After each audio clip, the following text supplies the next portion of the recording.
desentrando a la puerta ves ya que tiene árboles. Luego sigues caminando y más plantas y es como que te encariñas o te enamoras de todo lo que hay en el cole. Y es así y siempre hemos tenido una convivencia con la naturaleza.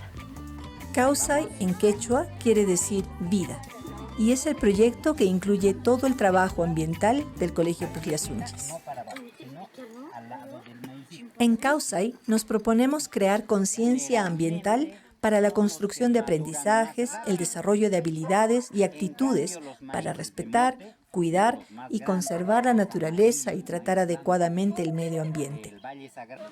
En 2012 fuimos nombrados Colegio Verde por el Ministerio de Educación y desde nuestra experiencia y capacitaciones aportamos al currículo nacional y a las políticas ambientales educativas.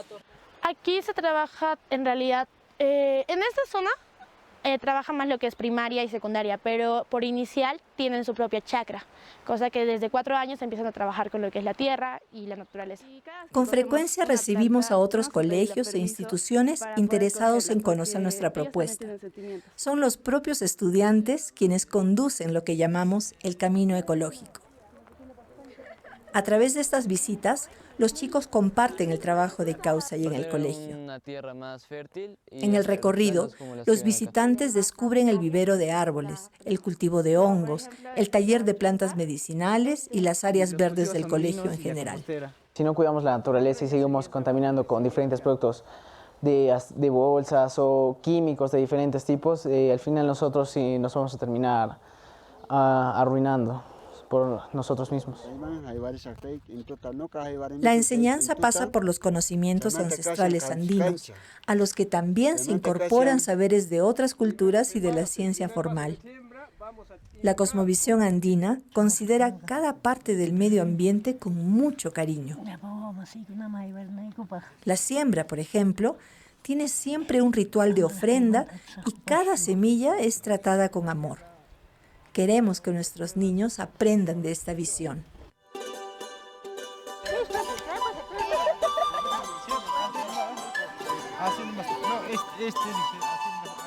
Nos enseñan a cómo cuidar las plantas, qué tipos de plantas tenemos, las variedades y qué es lo que nos pueden dar. Y nos enseñan a respetarlas, a cuidarlas y a pedirles permiso cada vez que las necesitamos. La Pachamama nos escucha al pedirle perdón y al pedirle permiso para coger algo. Ellos practican la agricultura, el reciclaje y la producción de abonos naturales. También trabajan con plantas medicinales. Hemos logrado que los chicos, por su propia iniciativa, cuiden las áreas verdes y los animales. También han organizado campañas de forestación. Desde pequeños, desde que entramos al colegio, nos han enseñado a cuidar la naturaleza, a no tirar basura, plástico a los ríos, al bosque y todo eso. Maestros de otras escuelas, después de ser capacitados y visitar el camino ecológico, replican nuestra propuesta, como aquí, en la comunidad Tongobamba, donde los alumnos de Pugliasunchis apoyan a los chicos del lugar. Nuestro propósito es darle a la educación ambiental el lugar que merece. Nos sentimos satisfechos y también responsables de ser un referente en educación ambiental y seguiremos trabajando para contribuir a una mayor conciencia hacia la protección de este mundo maravilloso e irreemplazable.